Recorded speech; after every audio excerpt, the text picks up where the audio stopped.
বন্ধুরা, আজ আমি আপনাদের মাঝে এমন একটি মুভি এক্সপ্লেন করতে চলেছি যা আপনারা ভিডিও থাম্বনেল দেখেই বুঝতে পেরেছেন আশা করি। তাহলে চলুন শুরু করা যাক। মুভির শুরুতেই আমরা দেখতে পাই একটি মেয়ে কয়েকটি লোককে মেরে মেডেল জিতে বাড়ি যাচ্ছে এবং বাড়ি এসে দেখে পাত্রপক্ষ তাকে দেখতে এসেছে। পাত্রপক্ষ মেয়েটিকে দেখেই বুঝতে পারে যে মেয়েটি কুস্তিগীর। এতে করে তারা বিয়েটি ভেঙে দেয়। ছেলের যদিও বিয়েতে একটু মত ছিল, কিন্তু তার মায়ের সাথে পেরে না উঠায় তারা বিয়ে ভেঙে দিয়ে চলে গেল। তারপরই আমরা দেখতে পাই মেয়ের বাবা মেয়ের কাকার সাথে ঝগড়া করতে করতে হঠাৎ করে অসুস্থ হয়ে পড়ে এবং তাকে হাসপাতালে নিয়ে যাওয়া হয়। এবং দেখতে পাই মেয়েটি তার বাবার সাথে দেখা করতে আসে এবং বলে সে বিয়ে করতে রাজি, এবং সে তার দাদির কাছে গিয়ে এই কথাটি বলে। তারপরে আমরা দেখতে পাই এই মুভির নায়ককে, যে কিনা একের পর এক মেয়ে দেখেই চলেছে, কিন্তু তার কোনো মেয়েই পছন্দ হচ্ছে না। তার চুল লম্বাওয়ালা মেয়ে চাই, কিন্তু কোনো মেয়েই এমন পাচ্ছে না। মেয়ের বাবারা তাকে যৌতুকও দিতে যাচ্ছে, কিন্তু তবুও সে রাজি হয় না। তারপরে আমরা দেখতে পাই ছেলেটি তার বন্ধুদের সাথে আড্ডা দিতে বসে এবং সেখানে তার মামাও থাকে, এবং সে বলে আমি তো বিয়ে করব এমন মেয়ে যার চুল অনেক লম্বা হবে এবং দেখতে অনেক সুন্দর হবে। এমন সময় তার বন্ধুর ফোনে একটি ফোন আসে। সে চলে যাওয়ার জন্য তৈরি হয় এবং সে ফ্রেশ হয়। তাই দেখে নায়ক বলে আমি তো কখনোই এমন করব না। তাই শুনে ছেলেটির বন্ধু বলে আচ্ছা ঠিক আছে, দেখা যাবে তোর বিয়ের পর, এই যে ভিডিও করে রাখলাম। পরদিন আমরা দেখতে পাই পঞ্চায়েতে এক মিটিং বসে। সেখানে দেখা যায় এই গল্পের ভিলেনকে। সেখানে বিভিন্ন জমি জায়গায় নিয়ে বিভিন্ন ধরনের অসুবিধা দেখা দেয় এবং পরবর্তী দিন সকালে আমরা দেখতে পাই সেই কেস নিয়ে চলে যায় তারা কোর্টে, এবং কোর্টের রায় অনুযায়ী আমরা দেখতে পাই নায়কেরাই জিতে যায় এবং তারা বাড়ির উদ্দেশ্যে রওনা হয়। এমন সময় নায়কের মামা বলে আমি একটু আসছি বলে তার সাথে দেখা হয় তার বাল্যকালের বন্ধুর সাথে, যে কিনা মেয়ের কাকা, এবং তারা একসাথে আড্ডা দিতে এক জায়গায় বসে।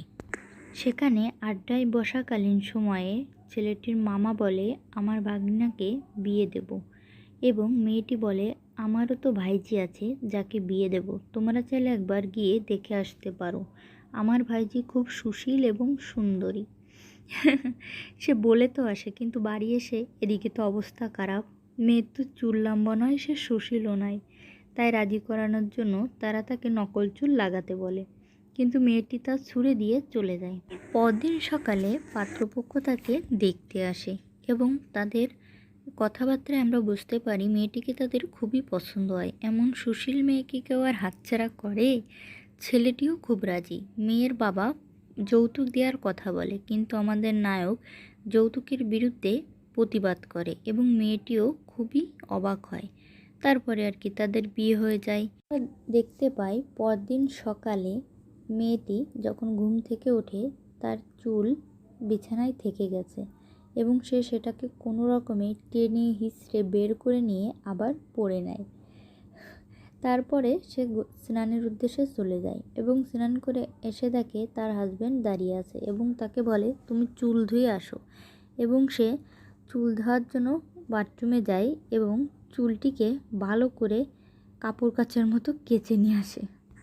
তারপর আমরা দেখতে পাই নায়ক আমাদের পঞ্চায়েতের উদ্দেশ্যে রওনা হয় এবং তার স্ত্রী তাকে বাই বাই জানায়, কিন্তু সে পঞ্চায়েতে না যেয়ে তার বন্ধুদের সাথে আড্ডা দেয় এবং বউয়ের কাছে নিজের পুরুষত্ব দেখানোর জন্য আর কি বিভিন্ন ফোন দিয়ে জানায় যে তার স্বামী কত মহান। এজন্য বিভিন্ন তার বন্ধুবান্ধবকে ফোন দিয়ে বিভিন্ন রকম উল্টোপাল্টা কথা বলে যে তার স্বামী কত মহান, কোনো ভয় নেই, সাহসী একজন ব্যক্তি। এভাবে অনেকের কাছে টাকা দেয়, বলে যে আমাদের কাছে এত টাকা পাবে। এই বলতে বলতে হঠাৎ এক পুরোহিত আসে, এসে সে সত্যি সত্যিই 1,00,000 টাকা নিয়ে চলে যায়। এরপর আমরা দেখতে পাই নায়ক আবার পঞ্চায়েতে যায় এবং বাড়ির আশেপাশে আমরা দেখতে পাই কিছু বাচ্চারা খেলা করে, যারা এসে ক্রিকেট খেলার জন্য আসে এবং মেয়েটি রাঙ্গুলি দেয়, ওগুলো নষ্ট করে দেয় এবং মেয়েটি তাদের অনেক বকাঝকা করে। মেয়েটির হাজব্যান্ড বলে তার বন্ধুরা খাবে, এজন্য রান্না করতে। এজন্য মেয়েটি মুরগি ধরে চিকেন বিরিয়ানি রান্নার জন্য তৈরি হয় এবং সে অনেক কষ্টে মুরগি ধরার চেষ্টা করে, কিন্তু পারে না। অবশেষে ছেলেগুলো মুরগিগুলো ধরে দেয় এবং মেয়েটি সেই মুরগি রান্না করে। পরক্ষণে আমরা দেখতে পাই ছেলেটিরা সব কিছু বলে দেয় মেয়েটিকে, যে আসলে তোমার স্বামী কোনো দানশীল মহান কিছু নয়, সে খুবই ভীতু একটা মানুষ। পরে আমরা দেখতে পাই নায়ক অনেক রাত করে বাড়ি আসে এবং চুপি চুপি ঘরের উদ্দেশ্যে রওনা দেয় এবং সে মই বেয়ে ছাদে গিয়ে কোনো রকমে বাড়ির ভিতরে ঢোকে এবং তার বউয়ের সামনে বিভিন্ন রকম চাপাবাজি মারতে থাকে, কিন্তু তার বউ সব কিছু জানা সত্ত্বেও কিছু বলে না।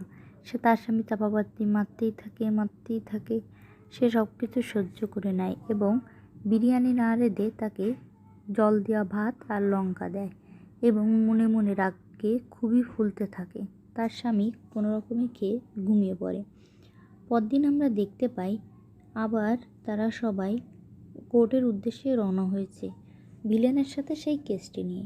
ওদিকে ভিলেন এসে বাড়ি এসে নায়কের বউকে বিভিন্ন রকম শাসিয়ে যায়। নায়কের বউ চুপচাপ তার কথাগুলো শুনে নেয় এবং তার হাজব্যান্ড আসলে তাকে জানায়, কিন্তু তার হাজব্যান্ড কিছু বলে না। পরের দিন কোর্টের শুনানিতে আমরা দেখতে পাই জজ রায় দেন এবং জজের রায়টা ছিল নায়কদের পক্ষে। এজন্য নায়করা ভিলেনকে নিয়ে অনেক হাসাহাসি করে, যার জন্য আমাদের ভিলেন মশাই আসলে অসম্ভব রাগ দেখা দেয় এবং সে নায়ককে মারতে মন্দিরে লোক পাঠায়, খায় প্রচুর পরিমাণে, যার ফলে আমাদের নায়িকা এন্ট্রি মেরে ইচ্ছা মতো কষায় ভিলেনদের লোকদের এবং সেই একটা স্টাইল নিয়ে নায়ককে নিয়ে চলে যায়। আমাদের নায়ক তো পুরো অবাক, বিষয়টা কী হলো, কীরকম মেয়ে বিয়ে করলো আর এখন হলো কেমন। অবশেষে তার বন্ধু তাকে একটা ভিডিও দেখায় যেখানে সে তার বউকে চিনতেই পারে না। সে দেখে ওমা, এ তো কুস্তিগির, আর আমি এর সাথে এমন চাপাবাজি মেরেছি, যদি আমাকে ধরে আমি তো পুরো শেষ। এটা ভেবে সে ভয়ে কোঁকড়াতে থাকে। তার বউ বলে, চিন্তা করিস না, ভালো করে একটু দেখ। পরে সে অনেক রাত্রে চুপি চুপি আবার বাড়ি যায় এবং গিয়ে তার বউয়ের সাথে খুবই ভালো ব্যবহার করে এবং চুপচাপ গিয়ে শুয়ে পড়ে, কোনো কথা বলে না। পরদিন সকালে আমরা দেখতে পাই পঞ্চায়েত থেকে লোক আসে তার বউকে নিয়ে যাওয়ার জন্য। সে তো অবাক, কেননা এতদিন পঞ্চায়েতের সকল সালিশ বিচার সে করত, এখন তার বউ করবে তা ভেবে, কিন্তু কিছু করার নেই। পঞ্চায়েতের লোকেরা বলে, তোমার থেকে তোমার বউ অনেক বেশি সাহসী।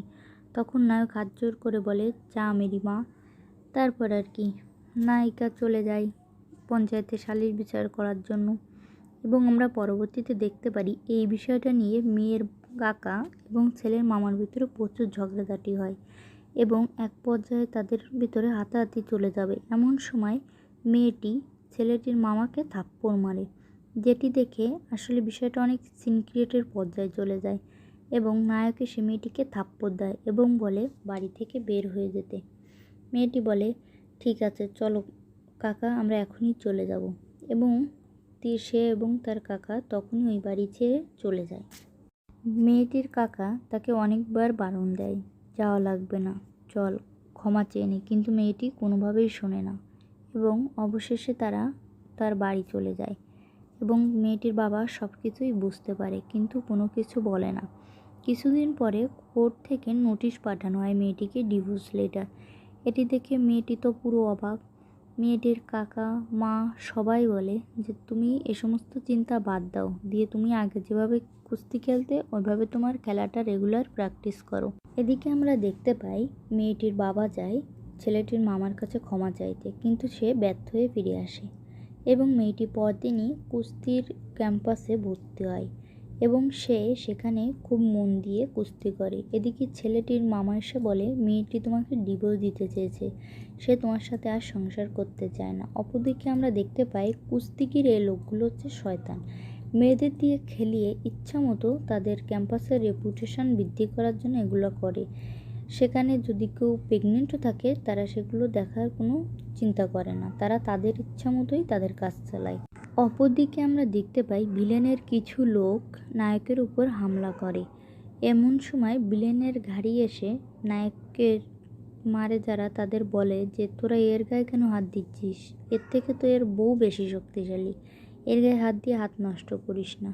একথা শুনে আমাদের নায়ক মহাশয় তো খুব ডিপ্রেশনে চলে যায় এবং সে তার বন্ধুদের আড্ডায় এসে একের পর এক পিক মারতে থাকে এবং অনেক রাগে ফুলতে থাকে।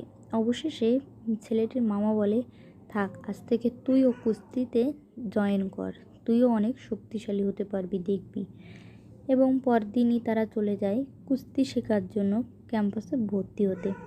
তখনই এক লোক তাদের সাথে পরিচয় করিয়ে দেয় সকলকে এবং সকলের নাম লিখে নেয় এবং প্র্যাকটিস করতে আসতে বলে। অপরদিকে আমরা দেখতে পাই নায়িকা যেখানে কুস্তি শেখে সেখানকার লোক তো খুব বিষয়টা নিয়ে আনন্দিত। স্বামী স্ত্রী একে অপরের বিরুদ্ধে কুস্তি খেলবে, এটা নিয়ে মেয়ের বাড়ি এ নিয়ে অনেক আলোচনা হয়। যেহেতু তারা ডিভোর্স লেটার পাঠিয়েছে, সো এখানে খেলাটা হতেই পারে। পরদিন আমরা দেখতে পাই ছেলেটিও কুস্তি শেখার জন্য আপ্রাণ চেষ্টা করে এবং তার অনেক এখানে সাথীরাও জোটে যাদের সাথে সে কুস্তি শেখে। অনেকেই বলে যে কেন শেষমেশ নিজের বউয়ের সাথে কুস্তি শিখবে। সে বলে এটা শেখা আমার জন্য খুবই জরুরি এবং এই নিয়ে তো প্রচুর হট্টগোল বেঁধে যায় যে স্বামী স্ত্রী একে অপরের বিরুদ্ধে কুস্তিগির খেলবে এবং মাইকিং হয়ে যায়। রীতিমতো আমরা দেখতে পাই খেলার দিনও চলে আসে, কিন্তু এই যে মেয়েটি যে ক্যাম্পাসে খেলে এই ছেলেটির অভ্যাস ভালো ছিল না। সে মেয়েটিকে অনেক খারাপ প্রস্তাব দেয়। মেয়েটি তার প্রস্তাবে রাজি না হয়ে তাকে থাপ্পড় মারে এবং সে খুবই রাগান্বিত হয়ে যায়। দেখতে পাই মেয়েটি খেলতে খেলতে হঠাৎ অসুস্থ হয়ে পড়ে, কিন্তু ছেলেটি বলে তুমি কেমন পুরুষ, আমার সাথে খেলে দেখাও। নায়ক আর কী করার, সেও রাজি হয়ে যায় এবং তারা খেলতে থাকে। এক পর্যায়ে নায়ক জানতে পারে তার বউ প্রেগনেন্ট, কিন্তু এরা তা না জানতে দিয়ে খেলা করিয়েছে।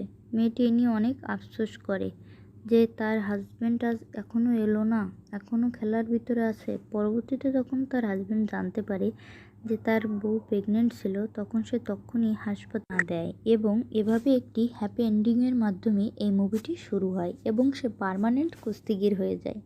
আজকের মুভিটি এ পর্যন্তই। আমার এই মুভিটি যদি আপনাদের ভালো লাগে তাহলে প্লিজ প্লিজ প্লিজ চ্যানেলটি সাবস্ক্রাইব করে দিয়ে যাও। ধন্যবাদ সকলকে। Good bye.